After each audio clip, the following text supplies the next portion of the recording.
हरे कृष्णा। भगवत गीता अध्याय 18, जहाँ भगवान जो पूरा भगवत गीता का सार दे रहे हैं कि भगवान जो पिता है, जीव जो हम इस जगत में रह रहे उनके अंश है। तो यहाँ पे हमारे लिए सबसे श्रेयस्कर क्या होता है, ये ज्ञान का सार, ये भगवत गीता का 18 अध्याय है, 18वां अध्याय है।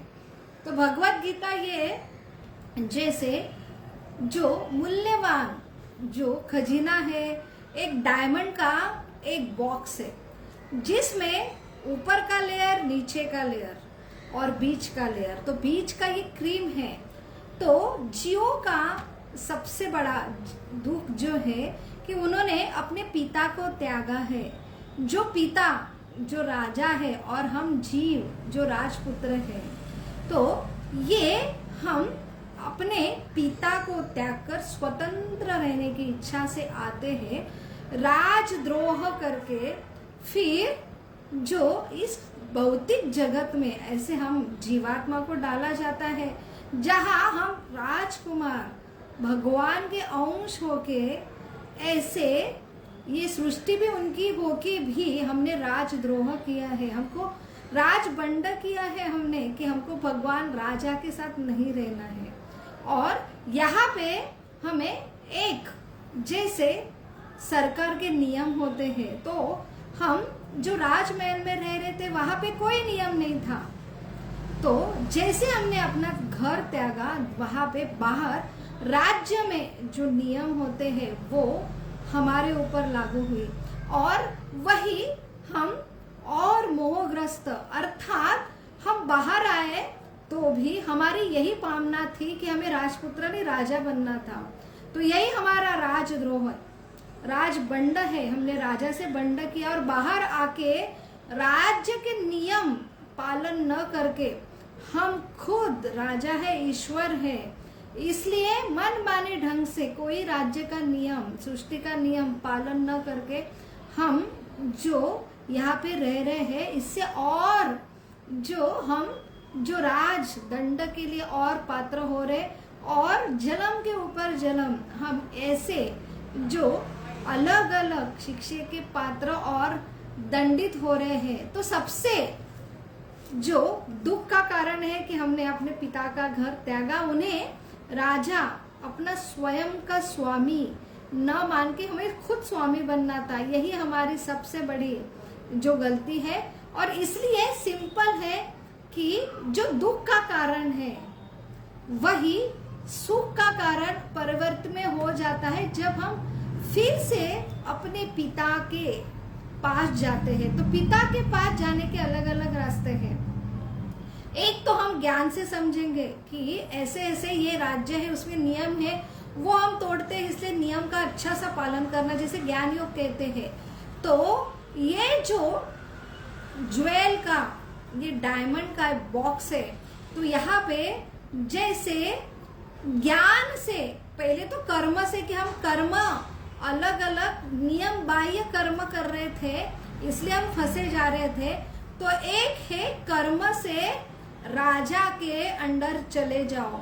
तो राजा के नियम, ये सृष्टि के नियम जो शास्त्र में बताए, उनके हिसाब से कर्म करो। तो पहले 6 अध्याय जो ऊपर का जो पार्ट है बॉक्स का, वो ज्वेल है हमारे लिए कि हमें ये ज्ञान देता है कि हमें जो है राजा के नियम के अनुसार हमें कर्म करना है। वो एक रास्ता है जो है राजा के पास जाना। और नीचे का बॉक्स का जो है ज्ञान मार्ग से, कि हमें ज्ञान से ये समझेगा कि कैसे हम दुख का कारण क्या है। हम यहाँ पे जो सारे कर्म के बॉस स्वामी बन रहे, लेकिन कर्म तो हमारे जो हाथ में, हमारा अधिकार ही नहीं है, फिर भी हम अधिकार जता रहे हैं। तो ऐसे ज्ञान से फिर कर्म के अधिकारी कौन है, तो स्वयं राजा जो हमारे पिता है। और सिर्फ ज्ञान से समझते हैं मेरे पिता है, लेकिन अभी जो अनुभव से हम नहीं समझ रहे, अनुभव जो अपने पिता और पुत्र का जो प्रेम संबंध होता है, कि आज एक जैसे भटका हुआ जो पुत्र है, वो बचपन में ही माता पिता से वो घूम गया है, अभी बड़ा होने पर वो उसे पता भी लग गया ये मेरे पिता है, लेकिन वो कैसा कि वो कैसे उसे, उसके पास तो कुछ प्रूफ नहीं है ये मेरे पिता है, लेकिन वो जो आश्रय या प्रेम का आश्रय कब होगा, तो यहाँ पे सिर्फ ज्ञान से समझ में आता है, कर्म से समझता है, लेकिन बीच का जो है भक्ति योग, ये बीच के 6 अध्याय है जहाँ पे ऐसे ये भटके हुए ये पुत्र है बार बार अपने पिता के बारे में सुनते, और जो पिता के प्रेमी है, हमारे जो अंश है, हमारे जीवात्मा ऐसे बंधु है जिन्होंने प्रेम विकसित किया है, उनके मुख से, उनके हृदय, प्रेम भरे हृदय से बार बार सुनते हैं, तो हमारे हृदय में भी अपने पिता के प्रति प्रेम उभर आता है। तो ये प्रेम के वश ये पिता के पास फिर से जाना चाहते हैं। फिर ऐसा ये भक्ति योग बीच का ज्वेल है कि ये रास्ता है, ये कभी भी एक बार प्रेम उत्पन्न होने से कि प्रेम से अनुभव कर रहे ये मेरे पिता है, वो जो है पिता के घर लौटेंगे, और प्रेम में संबंध तो उनके हृदय में पहले से उन्होंने अभी जो है खोया था, वो अभी फिर से जो प्राप्त किया है, तो परमानेंट ये पिता के पास रहेंगे, क्योंकि पिता का प्रेम अभी उन्होंने प्राप्त कर लिया है। तो ऐसा ये भगवत गीता का ये डायमंड है। तो इस जो श्लोक में जो अभी हम देखेंगे 69 to 72 नंबर के श्लोक से, तो उसके पूर्व 64-65 श्लोक में यही भक्ति योग भगवान बता रहे हैं कि आपको परमानेंट मेरे पास आना है ना, तो सबसे बड़ा कि मन मना मत भक्तो मध्या जी मां नमस्करो, मेरे बारे में हमेशा चिंतन करो, सिर्फ मेरे ही बारे में चिंतन करना, मुझे नमस्कार करना, मेरा भक्त बनो। तो जो भक्त बनने का क्राइटेरिया क्या है, जो भक्त है ऑलरेडी उनके साथ रहो, और उनके मुख से मेरे बारे में सुनेंगे, तो आपके हर जीव के हृदय में उपजत ये भगवान के प्रति प्रेम है, वो जागरूक होने की एक प्रक्रिया है कि भक्तों के बीच में आके ही भगवान के बारे में सुनना। तो ये जगत, इसमें सारे ये हमारे पिताजी भगवान है, उनसे हमने द्वेष किया था, हमको भगवान बनना था, हमने उनका स्वामित्व त्यागा था, इसलिए सारे जो जीव यहाँ पे हमारा अस्तित्व ही है कि हमने देश द्वेष करते हैं, हमको ईश्वर बनना है। इसलिए भगवत गीता अगर समझनी है तो भक्तों जो भगवान से प्रेम करते हैं उनसे ही सीखना चाहिए, उनसे ही सुनना चाहिए, तभी ये पर्पस है भगवत गीता की, भगवान के बारे में, पिता के बारे में प्रेम उत्पन्न करना जो है भक्ति योग। वही भगवान कंक्लूड कर रहे हैं कि ऐसे ये भक्त जो भक्त के जो प्रेमी है उनके जो ग्रुप में सुनता है, ऐसे जो भक्त के लिए विशेष डायरेक्ट संदेश भगवान दे रहे कि मेरे शरण में आओ। ये ज्ञान से जानना, मुझे ये कर्म से जानना बहुत क्लिष्ट प्रोसेस है, मेरे पास आओ, मैं तुम्हारा पिता हूँ। जैसे एक कैदी है, बहुत उसने गुनाह किए हैं और बहुत उसके जो शिक्षाएं दिन ब दिन बढ़ती जा रही है, अभी उसको फांसी की शिक्षा मिली है, तो उसके लिए एकमात्र अभी भी आशा रहती कि वो राष्ट्रपति के आश्रय ले, और वहां पे एक उसका पर्याय होता है। वही भगवान बोल रहे हैं कि सर्वधर्म परिच्यते माम एक शरणम व्रज अहम त्वाम पापेभ्यो मोक्षायसि में मां शुच। तो मेरे पास आओगे ना तो आप सर्व पाप से मुक्त होंगे। ये डायरेक्ट रास्ता दिया है। इतने ज्ञान, इतना कर्मयोग, इतनी तपस्या, अष्टांग योग, ये सारे क्लिष्ट करने से डायरेक्ट मेरे पास आओ, मैं सारे आपके पाप से मुक्त कराऊंगा। क्योंकि भगवान जो है शुद्ध, जो अपवित्र वहाँ कि जो भी अपवित्र भी उनके संपर्क में जाते हैं वो शुद्ध होता है। तो पाप की व्याख्या क्या है कि जो भगवान का स्वामित्व एक्सेप्ट नहीं करता, इसलिए भगवान की सब प्रॉपर्टी जो ईशावास्य प्रिंसिपल है कि सारा जड़ चेतन भगवान का है, लेकिन वो हम खुद, ये हमारा है, ये शरीर हमारा है, ये मैंने जो घर लिया वो मेरा है, जमीन मेरी है, ये हम अधिकार दिखाते हैं। तो ये जो है कि हमारा ना हो के भी हम उसके लिए आसक्त होते हैं, अटैच होते हैं, तो यही ये पाप है और यही दुख का कारण है।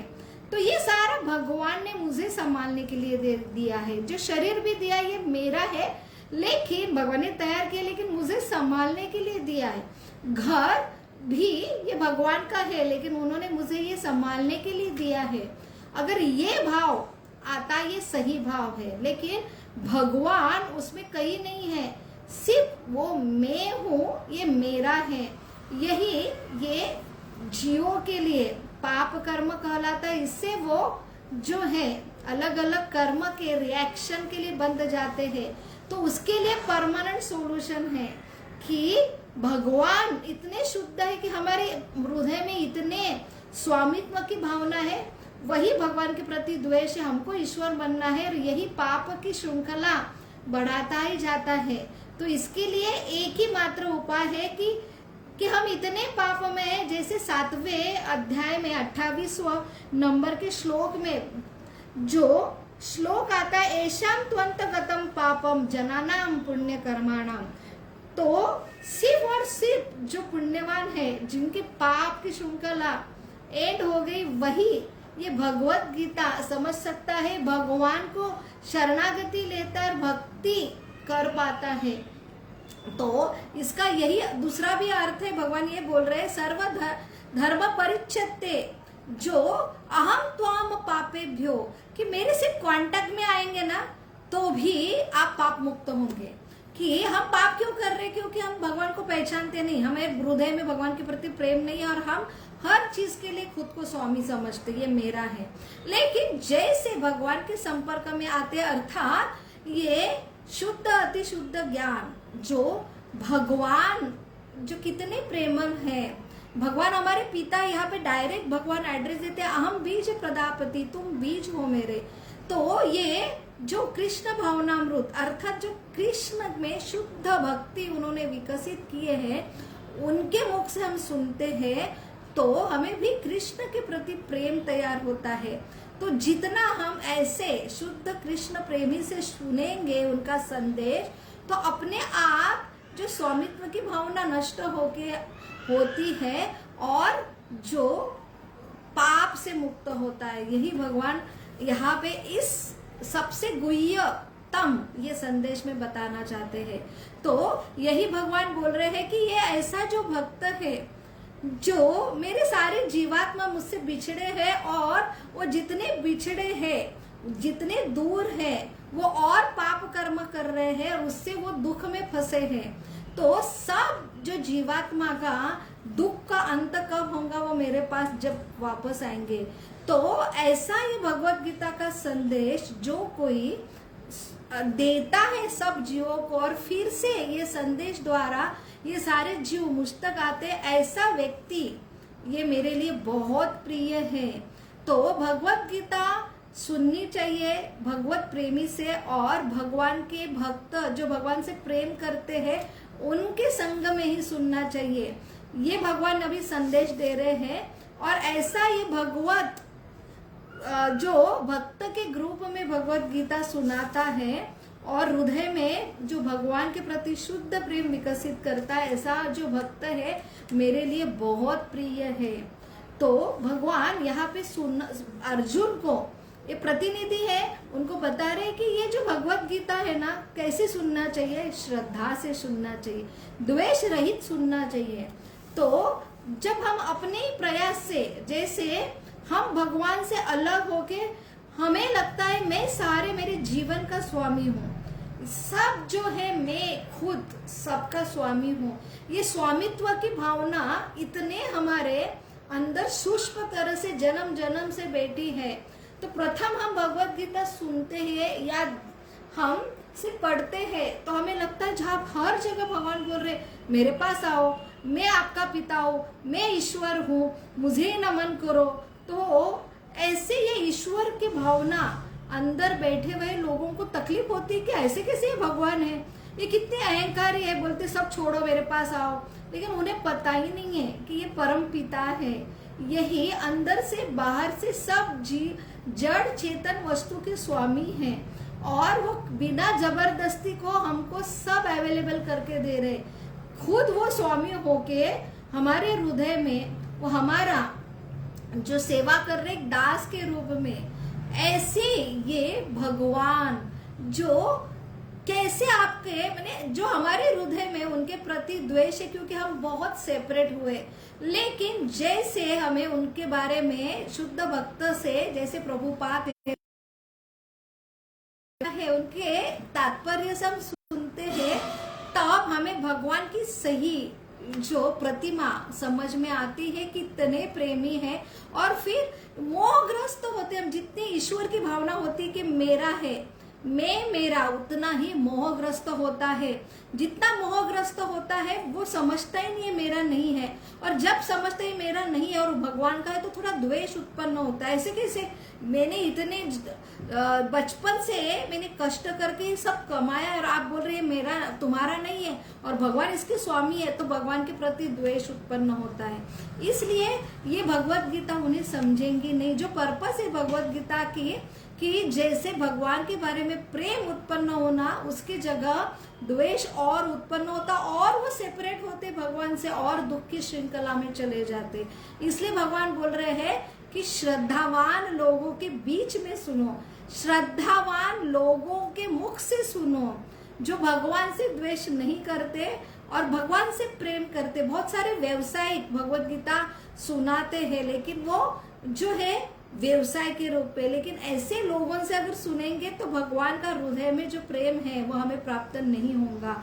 यही भगवान अभी संदेश दे रहे, और अर्जुन को जो गुरु के रूप में वो पूछ रहे हैं कि सही में अपने पूरे श्रद्धा से ये गीता सुनी, पूरा सुनाने के बाद फिर आपने पूर्ण एकाग्र से सुनी, फिर आपको समझ में आया मेरा जो संदेश है, तब जो अर्जुन उत्तर देता है कि नष्ट मोह, जो भगवान बोल रहे, अर्जुन बोल रहे हैं कि मेरा जो मोह सब नष्ट हो गया है। अर्जुन उवाच नष्ट मोह स्मृतिर्लब्धा त्वत्प्रसादान मयाच्युत स्थितोस्मि गत संदेह करिष्ये वचनम तव।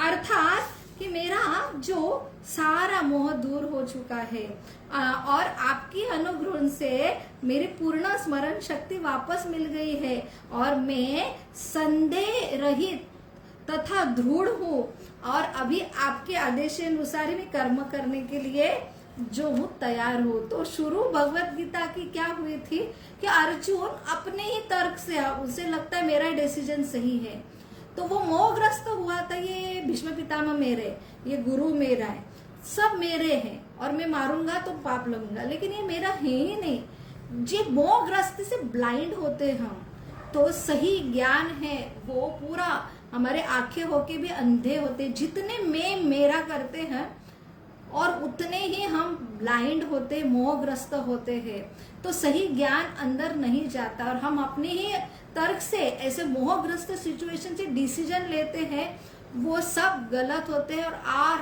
और जो दुख की खाई में हम गिरते हैं। इसलिए जो भगवान की कृपा से सही समय पे उन्होंने, अर्जुन ने भगवान के प्रति शरणागत लेके मोहग्रस्त में जो कंफ्यूजन हुआ, हृदय दुर्लभ हो गया, वीक हो गया, तब उन्होंने शरणागति ली कि मेरे लिए श्रेयस करके क्या है बताओ, और भगवान ने पूरी गीता सुनाई।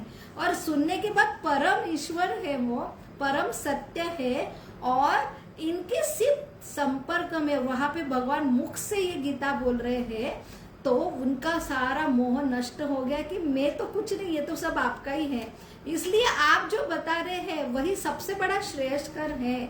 अभी करिष्य वचनम तव, आप जैसे बोलेंगे वैसा मैं करूंगा।